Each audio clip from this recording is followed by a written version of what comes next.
Last week I was at the Asetek Sim Racing EXPO of 2023 in Dortmund, and it was quite an amazing experience. We had so many things to do, so many things to try, but in this review I'll just cover the most exciting ones and the ones that I actually tried myself. The first one is the motor racing book from Suellio, and this is, I believe, one of the first books about sim racing in general, not just racing. So this is going to be one of the first, if not the first book out there, and he explained to me, I just wanted to make this as simple as possible and explain it in simple terms rather than, just talking about the technical terms all the time.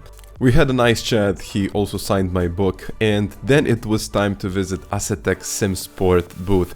Not only that this was the biggest booth, but they also brought their amazing LMP2 car, and this is actually one of the few chances that you see the inside of the engine if you're not on the racetrack. And I also had a chance to talk to one of their representatives about the compatibility and about their visuals.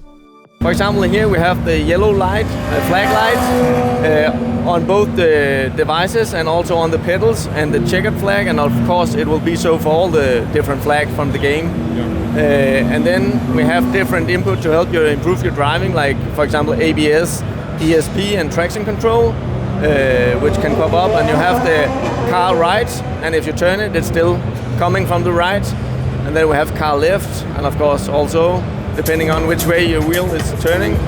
And this is cars on both sides, and you also have that displayed on the wheelbase. Yeah, exactly. All of these LEDs is going to be synchronized in the new software when it's come up. Yeah. I mean, what I can say, the product just looks absolutely stunning, and even the wheelbase. Is this compatible with just PC or? Yes, at the moment it's just compatible with PCs. But so we are talking about Xbox, PlayStation, or? Yeah. Okay, I think we got our answer. So I guess we will just have to wait until we get an official confirmation if and when we will get the PlayStation compatibility. For now it's only compatible for PC, and their future plans are kind of unknown, so we will just have to wait. I also had a little look around of pretty much everything and tested the Forte wheelbase. The wheelbase is 18 Newton meters and it was really strong. I was driving this Ferrari around Mugello and it was quite a handful, so the wheelbase actually felt really nice, as well as the pedals, and I could save the car in almost any situation, but my hands were really tired after a while, because this wheel has a lot of force, and trust me, doing this thing for more than 15 minutes is definitely difficult. But in the end my girlfriend said that she liked it, so I have to say that I like it as well. The next booth I went to was PXN, and I had really no expectations about this one because I tried their products, I tried that first direct drive, and it just wasn't up to the standards, but this one was actually quite promising. I know it's only in development phases, it's not available for sale yet, but when I was looking at the wheel, the shifters and the wheelbase, everything seemed kind of interesting, very promising, and the force feedback was actually there. I even had a look at their pedals and their future plans, and they bringing out a couple of new wheelbases and a couple of new wheels as well as the pedals. So we will have to see what will the future hold, and eventually we will just have to see if one of these wheels are actually gonna be worth getting or not. So the wheelbase was overheating after a while, so it was quite hot. I mean, I'm gonna be honest with you, but it looks like they're really trying hard to bring something new, something fresh, something that is actually going to deliver the proper force feedback, and something that is going to be definitely one of the new things on the market. And another manufacturer from China was Conspit. I'm not exactly sure if I pronounced it right, but they brought out an amazing looking pedal set that I actually tried, and they felt quite okay. I'm not exactly sure because they were quite loose, so maybe with a little bit of tuning they could become firmer and eventually give you more feedback of what the car is actually doing. And they also brought their prototype of the wheel, so you can see that it's in neutral, but it actually wasn't. So it's only the prototype of their wheel. It actually looks pretty nice. They bring out like a couple of new wheels, a couple of new products as well as the cockpit. So I think this is going to be very promising for the future, and I'm really hoping to see more of their products, and I would really like to once test it out properly. The next booth was CoffeeRacer, and one of the most exciting and one of the most interesting things that I've tested in basically since I started sim racing, and actually had a little chat with the CEO just to discuss how this started and how it's going. Yeah, well, basically we're a new company, 1.5 years basically selling our product, and well, we started with basically DIY, so we made a couple for myself, and after the 4th or 5th one they were starting to get better. And then Corona came and people were basically complaining about being at home all the time. I thought, well, they need to race more. And I have a solution. So I partner up with a furniture manufacturer. And they help me, well, basically develop them and sell them. I think for most people, certainly when you get a life, work, kids, the sim rig will be idle for 6 days a week, or maybe even a whole month, unless exceptionally for 1 day. And then it's nice to be able to just put it away. But this is really meant to be a sim rig because it all ties together, and it can handle the high load cell pedals, it can handle the high Newton meter wheels.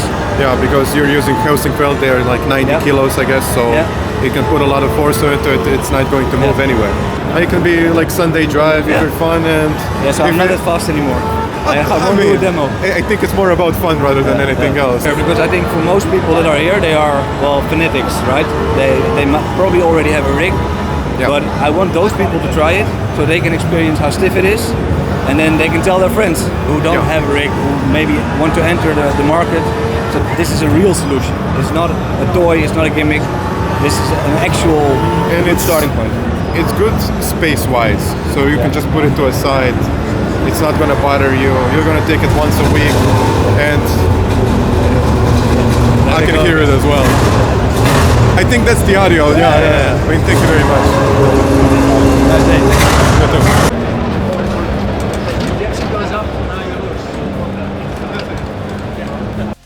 Fanatec was definitely flexing with their WRX module as well as the Bentley wheel, as you can see here. And not only that, they decided to do something special. So they brought out the Aston Martin Valkyrie.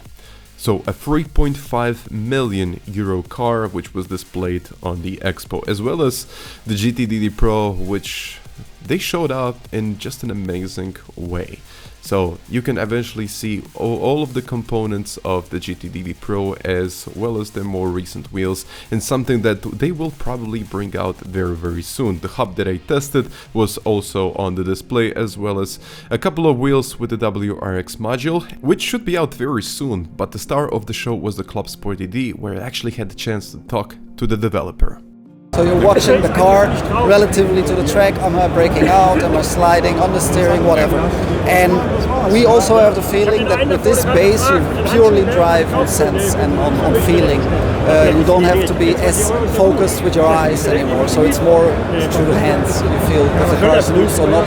So that's, I think, what you described of there. I got into the car and it definitely feels better. So it comes more natural with this wheelbase. It's called slew rate, so how fast you can go from 0 to a couple of Newton meters, so it's Newton meters per millisecond, and we really set a new benchmark with this, so it's doing 6.2 Newton meters per millisecond is the ramp up, which is double as the pace, or double as fast as the Pro DD. So it's a little longer in the middle section, because of there's another row of magnets, which is also a little bit skewed. Feeling of going over bumps, so to speak, is also reduced. We have introduced also a CAN connector, like in the car system, so the CAN system in a car.